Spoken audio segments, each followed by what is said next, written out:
Wait, I have something to tell you guys. Maybe today in 2024 is more like a certain hit game from 1997 than I first thought. I wish I was joking, but if you guys watch the end of the video, you might be surprised at what you find out. Hello everyone and welcome to Get Us to the Geek. Today I'll be showing you some of the similarities we have with a certain blonde haired kind of first class soldier. I was recently replaying the Final Fantasy VII Remake, getting ready for the upcoming Rebirth game coming in February. Late Valentine's gift. And I was starting to think to myself, God, some of the people in this game have got some really bad luck. Then I was on my way to work and I was listening to an unnamed comedian slash fighting commentator who so happens to have one of the most popular podcasts. He was explaining situations in life that I'm glad I've never been in. Then it got me thinking, maybe me and Cloud aren't so different. So, let me set the stage and give you a very brief explanation on the world of Midgard.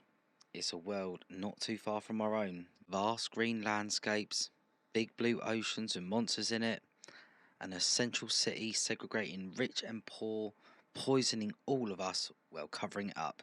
See? Exactly the same. So, let me get a bit more in depth into what can be taken as some extreme views on these topics. I will try and bullet point the major evidence while backing it up with links to all the sources I got this information. Feel free to discuss it in a friendly way in the comments. No time for non-productive conversations here, and I'm also not ignorant enough to think that some of the stuff I will say could be wrong or I interpret it in the wrong way. But I have tried my hardest to make sure I'm giving you the closest thing to the truth as I can find. So, let's start with the big one. The Shinra Energy Company.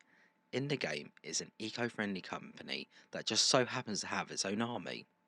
I mean, don't BP have its own army after all? Oh no, they don't. So, what are you on about, you are thinking? I'm on about the companies that own massive companies that we all know and love.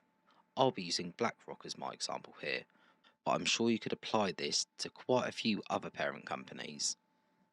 So let's talk a little bit about BlackRock. If you've never heard of BlackRock, it's a company that has some of the most shares in other companies you would use every single day.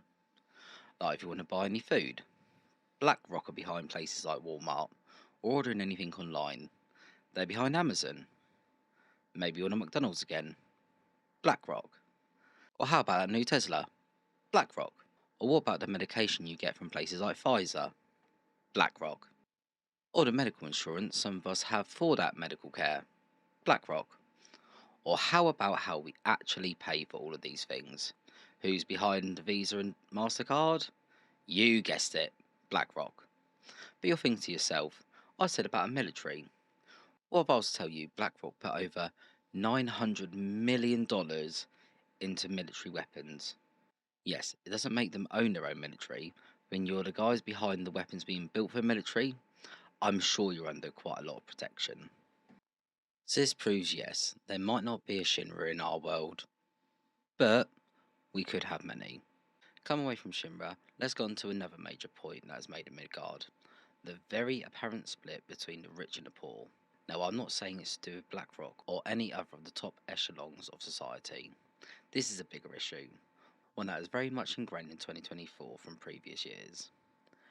As we are all aware, there is a cost of living crisis and it's widening the gap between the rich and the poor, almost making the middle class non-existent, as most of them are having to sell their houses and living paycheck to paycheck due to the house prices going up and making people stay at their family homes with their parents way into their 30s, me being one of them. If we now look at people in Midgard, you have the top layer of the city that lives with no worries. They have warm food every day, large heated houses with comfy beds, obviously living comfortable lives, compared to the slums where people do odd jobs just to get by, some that are in gangs that terrorise the community, not to mention the amount of orphans we see throughout the game, who are also doing what they can to survive. Now even after all that, this is the most devastating comparison we know. In Midgard, people suffer from something called Moko poisoning. Well, it's from taking the life energy out of the planet and it's used to help heal wounds after nearly fatal injuries or to give amazing abilities. But Shinra knows it's killing the people of Midgard, but covering it up. Now, where else have we heard about a mass devastation from something a company was making that also tried to cover it up? I'll take you back to the 80s, where there was an opioid pandemic, where a pharmaceutical company pushed through a very strong opiate that is highly addictive and is deadly taken in high quantities, and was prescribed as an everyday painkiller, with the reasoning behind it: why ever live with pain? And then, as more and more deaths were being reported, the company gaslit America by saying that the people were just junkies and were ruining the vital medication for the majority of people who needed their pain relief.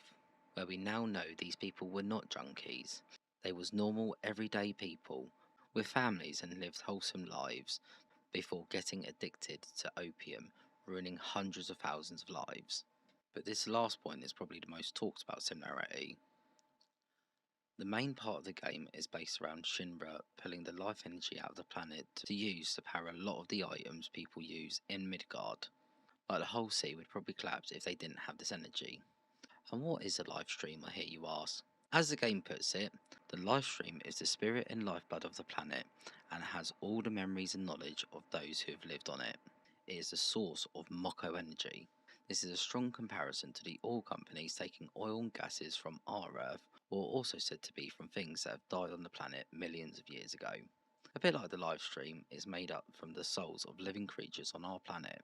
Now, I'm not someone who follows Greenpeace or has any association with these protester groups. I'm just pointing out the similarities between a fictional dystopian world and our own. If it gives you something to think about, maybe a dystopian future isn't as far away as we think it is, especially if we don't do something about it now. I don't think any of us have the answer by ourselves, but I do think we can all work together to try and find a way to stop us going this way. Please look up all the points made in this video separately and do your own research. I hope you all enjoyed the ramblings of a madman. I'll be diving into more of these topics going forward, so stay safe and live a long and happy life. Goodbye.